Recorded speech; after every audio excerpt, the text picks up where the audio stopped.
Maqaan koo Ashafar Waaqayyoodha. Leenjisaa kutaa magaalaa Manaabichuuti. Taphichi akkuma ilaalle gareen morkota keenyas baay'ee kuwaasii qabee taphachaa ture. Nus immoo kuwaasii qabee taphachaa turre. Kubbaawwan argan gara gootti jijjiirre garee kana immoo ni jirra. Akkuma agartan kuwaasii dheeraadhaan taphachaa turani. Kuwaasiiwwan dheeraa san akkamitti daamichi goonee kuwaasii kontoora goonee nus immoo deebisnee akka galchuun ijoolleen xixiqqoo tasgabbaan ture gidduu keessatti balaa saniin kuwaasiinis nutti galaa ture. Erga naamuu erga boqonnaa immoo ijoolleen tasgabbaanii qabxiiwwan argan akkuma galleen iskoor akka goonu jennee timne isas galchanii qabxii furannee baanee jechuudha. Haalli torbee kurnaffaa kanaaf akkuma agartan kan dura qabxiiwwan gataa turre Dambidolloo wajjinis odumarraa yeroo moomne ittaanis immoo taphoota qabxiiwwan of harkaa qabnu san dabarsinee kennaa turre isa immoo amma dura galchinee qabxiiwwan kan akka furannee baana kan jedhu taphoota keenyatti hojjennee xiinsammuurrattis nutti galuutis akka tasgabbaabtan akka galchan nutti galuu danda'a waan ta'eef dura garuu iskooraa goonu kan jedhu tapha torbee kurnaffaa kanatti qabxiiwwan fuuldura jiran nu caala waan ta'eef qabxii cijjaa nu caala waan ta'eef morkota hawaasni ta'uudhaaf taphaadhaa kana dirqama moonee kan tokkoffatanii qabxii sadiitti akka dhibbisuudhaaf miira cimaadhaan ijoollee dirree seessifnee jechuudha. Eshi abbichuu jechuun akka carraa ta'e kutaa magaalaa Shaggar keessatti argama.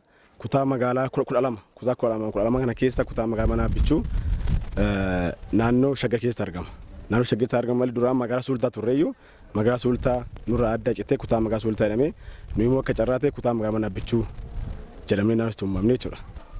Turtiin naqamti turre baay'ee bareeda baay'ee kan das nama jedhu baay'ee kan nama tolu uummanni isaa nama kabajee nama keessummeessuudha ala malee wanta badaan biraan agarree baay'ee tapha dhumne irratti hundaayyuu itti gammanneeti. Kan taphattoota keenya isaa ta'u iddoo shaakalaatti illee of dandeenye namoota illee adda addaa dursa nu kennuudhaan haala saniin turtiin baay'ee nuti tolee danda'amaa ta'e dura marsaa lamaffaa ture carraan itti kan godhame kan jedhu yaadaan qabu jechuudha. Tapha ammaa fi kana tapha tokko nu hafe gareen waliin taphanus garii cimaadha. Kuwaasii dheeraa taphatu gidduu keessatti masmaraa hin deemu waan ta'eef isaan illee haala saniin tasgabbeeffnee nus qabxii sadi furachuudhaaf sirriitti qophoofneerra.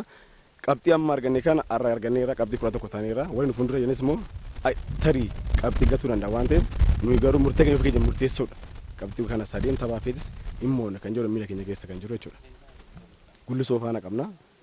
Tapha gullisoo akkuma agartan gullisoon ol jira tapha tokko yaarraa taphate amma nuyi sadarkaan saglaffaarra qabxiiwwan nu caalanii xiqqoodha waan ta'eef sadarkaan qabxii of harkaa qabnu kana dirqama mo'uu qabna. Moonee carraa keenya eeggachuu kan jedhudha. Taphoota keenya dhingas waliin dubbanne tapha kana immoo kan jedhudha irratti walii gallee jechuudha.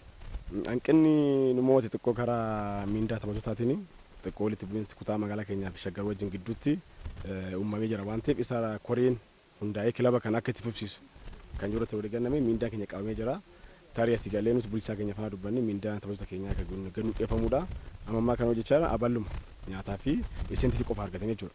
Naa kilabni kun kilaba seen alaa jedhee Shaggar waan kan labsi waan gadda barteef isa immoo qorannoo jira waan ta'eef marsa lammaffaatis sirriitti qophoofne bulchaa keenya wajjin uummata magaalaa keenya wajjin taanee kilaba kana itti fufsiisuudhaaf abdii qabna jechuudha. Kilabichi bara 2015 baatutti mootummaa irratti hirmaannee achirraan carraa liigii olaanoo tokkoffaa bara 2016 argachaa liigii tokkoffaa turreeyyuu akka carraa ta'e saandaamni beeraa liigii gale. Beeraa yeroo gahu namni hirmaachuu danda'u kan jedhudha Federeeshinii Kubbaa Miilaa Oromiyaa Xaliyaa fannoo innaan lakki nuti hirmaannee bara san Baaleetti hirmaannee Asallaattis hirmaannee sadarkaa tokko hanga jaaffaa baaneet liigii Piriim Liigii Oromiyaa kan arganne jechuudha. Bara 2016 liigii Oromiyaatti hirmaannee bara 2017 Piriim Liigii Oromiyaa irratti hirmaannee jechuudha. Sadarkaan tokko hanga kan jedhudha Piriim Liigii Oromiyaa kan baasee ramaddii lamaanii garee 12 barbana kan jedhudha. Wallaan immoo sadarkaa jaaffaa nu mala waan ta'eef haala saniin hirmaannee bara kana waggaa lammaffaa isaati jechuudha kilabni. Bulchiinsa magaalaa Manaabichuutii fi akkuma amma nu cina dhaabbatan kana kilaba kana itti fufsiisaadha. Uummannichis immoo baay'ee kilaba kana jaalata. Uummannichis kilaba kana osoo hin ta'in kubbaa baay'ee jaalata. Sila kanaaf kilaba kana bulchaan magaalaa keenyaa fi uummata waliin ta'ee kilaba kana waan danda'amaa ta'e akka itti fufsiisan dhaamsaanii dabarraa uummata magaalaa keenyaatti immoo akka kilaba kana cina dhaabbatanii jechuun barbaada.